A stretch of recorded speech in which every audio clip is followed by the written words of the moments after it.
chat now.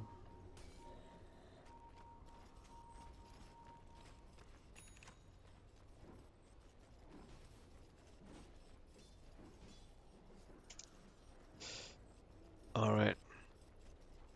Yeah, again, I can show you as well. Like, audio threshold 0%. So, it doesn't pick up that much on this level. I don't know why. Again, Steam voice settings say it's on max. And yeah, at some point, if Steam doesn't work with me, I can't work with Steam in that sense. Smoke gank here, and they find OP again. Oh, do they? Instead, they're looking for Rubik. Actually, find him early, I guess, with the fog of war, preventing them from actually realizing they was farming up that small camp. So, that's a small little prize, but if they can turn this into a tier 1 tower mid, they're gonna take that. IG thinking about contesting this, actually. They have an extra Doctoral Summoner from, oh god. Expecting Riki here, they catch Jixing with the dust, and they scout him out with Doctoral Summoner, rooted up, caught out, no blinking. He does get some covering fire from the smoke screen, but it's not gonna be enough for Burning, who's just raging up. Meanwhile, in the back, Monet linked up now with LPC, but it can't quite finish up the Enigma. And it's actually the Wisp who dies first. Monet, yeah, just decides to turn us around. He did get the Aegis in the meantime, which is just now expiring, so great patience there from IG, kiting him around instead of trying to burst him, waiting for that Aegis to expire that he picked up a couple minutes ago. And then just getting that kill on top of that as well. Huge turnaround, considering how far ahead this hero has been. A lot of gold for Lifestealer, a lot of gold for the Ember. This is exactly the kind of teamfight recap that you want to see if you're an IG fan. And with that, the game's close to back to even here. Definitely even more than even for IG in terms of experience. Right, so we still have this Medusa effect, and even though there's no mana burn on it, there's still ways to deal with her late game, right? All you need is control to try and make sure to have a little bit of extra time to lay just damage in her in general. Try and burst through most of that mana pool so she can actually get the Stone Gaze off. If she gets the Stone Gaze off, depending on where she is positioned, she either gets out or you're actually in a tough position. It all really depends on where you catch her and where you're fighting around that, especially in the farm Medusa. Just a lot more leeway for super later down the line. To find these situations that's favorable for them, because you just have more mana to play with, right? You can withstand more punishment, you can get caught out a little bit further out essentially, before you get super screwed. But even though Medusa is a super strong late game carry with this amount of farm, or like with this level of farm that he's getting, he's continuing to accelerate a little bit, even up against the Doom, who's not built by this thankfully, but he still has the power to try and help himself out, up against the Lifestealer who's farming very well. Speaking of Lifestealer, might be caught out here, Jixing, just waiting, but the rest of them are smoked up. They only realize now they're still gonna try and blow up Burning. A couple more actually should do the trick, but it's undertalking the Doom. Onto Monet, they're gonna turn this around on him instantly. Relocate into Black Hole on 3. But the stun comes through from the Stone Gaze. Medusa pre-casted that one, so they will be able to finish up the Enigma. Silence, nicely done there on Burning, so can infest into a creep. It was just about to do that. So it does end up being a 2-for-2 trade somehow, unless White ends up dying to the urn, but it's still 6 charges, so should be fine. Meanwhile, it's only Super here, but can they actually deal with him? There's still an Amplifier and OP, so I guess the answer is no. White and LPC, barely enough health points to keep between them to keep them each alive, each of them alive, I guess. But enough to secure an additional kill on the Rubik. So this was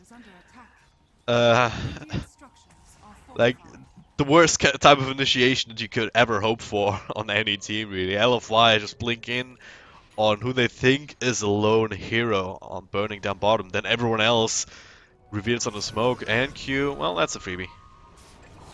Io caught out to get the dust. Doesn't quite catch White, so he'll be fine. The beauty of the shrine, just having the extra TP spot so you can catch out these kind of retreats. But yeah, you go in on a single target and all of a sudden everyone decloaks essentially, popping out of the dust at the same time behind them. But then still beautiful play by LPC and Super, just pre-casting the Stone Gaze, relocating in, so even though they had this counter, it was a beautiful black hole on 3 people, but with Stone Gaze still going, it was cancelled like after a second or so. And they were able to turn this around and make a trade out of it. Maybe not the one that they wanted, because Ursa, that's the second death pretty much in a row without any kills in between, so his momentum starting to be stifled. You once again already see him slightly behind, burning in OP. Or op, I don't know. I like saying OP. Just rolls off the tongue for a number of reasons, of course. Yeah. And Ursa, of course, it's a very momentum-based hero. He's going in for the bash now, he still has the blink, so he's still a force to be reckoned with, make no mistake. Right. Still very, very dangerous. OP being lucky to dodge all that damage though, so he can still blink out. Oh, Central being dropped down just randomly by Borax. And they will catch White. He does have his ultimate and does also have a friendly creep to TP to. OP is there, but no direct vision anymore. That's a good catch here there by Borax. I don't think there was a sentry or something that White run through. Just maybe some good game sense. Maybe he revealed himself mid and got caught by this ward. I don't know. As it stands, he doesn't get killed. And Lifesteal is actually still infested into the Embers, but they will find Jixing here with the root. Crush comes through, of course not helping him against the Rage of Lifesteal. That's what I was talking about, even without the Slaughter, even against the Slaughter. A Lifesteal at this point in the game, with this amount of farm, he actually went for Halberd, which is interesting, but I guess in this game, if you're really worried about the Ursa, it's a really, really good item to have. They're spending a lot of golds on countering that one out. Meanwhile, down bottom might see a bit of a team fight. OP already looking, scouting out for something. Stone Gaze might have to be thrown out here. Burning is trying to lay siege to Super, but LPC is keeping him very much alive and kicking. Meanwhile, the rest of IG is looking for Monet, who's doomed up already. White, they also catch him with the dust. So sitting inside his own smoke screen as well as the ultimate. Should only be a matter of time. Stump comes through, dust still lasting for a little bit, and they zap him down. So Super survived, but Monet constantly being punished. And IG able to take the tier 2 top and defending their own tier 2 down bottom. It's just really working out well for them. I mean, looking back at the graphs, it's LFY, they had a really good start down here. So they were starting to take control, but then it kind of slipped, and now it's actually IG back in favor in terms of net worth, experience as well. Not the biggest margins by any means, make no mistake, right? We still have a super farm Super. I did not mean to say that, I'm so sorry. Oh god, there we go. That's a dead hero.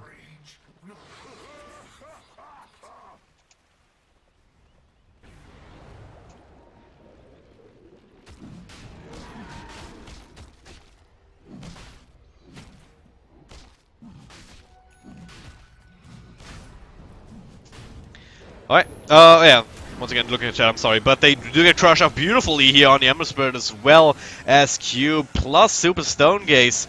Actually working out and turning Lifesteal into stone. That's a big issue here because Monet was ready there to burst him through. Another crush comes out, they find OP again and does have a remnant out. And one last one into the river, but nice little relocate forward, but not quite far enough to blink across to his own side of the map. Will keep him safe, but damn. That is nasty.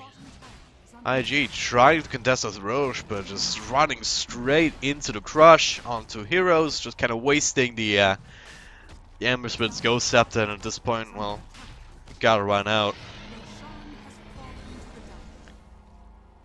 This is the point where IG probably also realized, alright, super. This guy is a Scotty, it's and Lincoln, it's only 25 minutes in. How did he get so much money? And I gotta say, I gotta ask the same question. He's sitting at 16.5k net worth. Absolutely ridiculous. And yeah, I double checked. This is not actually an alchemist in disguise. This is in fact a Medusa. But yeah, it just goes to show how fast this hero can farm as well if you let her. And once again, this might be the single biggest issue that IG will have to face going forward. So to a point where they can't just straight up fight them, where they might need some pickoffs on the supports, or just try and catch him out with some extra bit of lockdown, which I have yet to pick up. I mean, Hellbolt is great and all, but it's not preventing Stone Gaze, so they definitely need Black Hole before that comes out. And some Rubik lockdown, maybe if he steals the Crush or something, that would be great. At this point you need a lot of lockdown to make sure that you can burn through enough mana to get rid of the Stone Gaze. Looking at turns as well, plus 12 intelligence instead of plus 15 damage. I think that's a bit of a no-brainer, it's a bit interesting. Attack speed instead of evasion, alright, you can talk about that one if you want to. But plus 600 mana, that's a big one. That's also a bit of a no-brainer. Plus 600 mana versus one split shot target? Like, what is that? Split shot is like 80% damage on 6 target. You already have 5. So in a team fight, unless there's a gajillion creeps around, like, you're not gonna get too much value out of that plus 1. But 600 mana, that is a lot of extra effective health points with the mana shield. Damage per mana, 2.5. Absorb 60%. So, okay. That is beautiful. So I was talking about in the draft, right? Slaughter, Crush, follow up with big man physical damage, Ursa. Definitely the definition of physical burst damage. Him and the TA, I suppose. In different ways. Especially catching out the Ember like this when he's going for these aggressive pushes, trying to keep the lanes away. This gives so much more space for LFY. This instance, we do have High up top who's just trying to get them back, but I don't think LFY care. They have the Aegis and Super. I'm having a hard time seeing how they can kill him once, let alone twice. Burning is gonna try, but Metastar comes off. He's disarmed.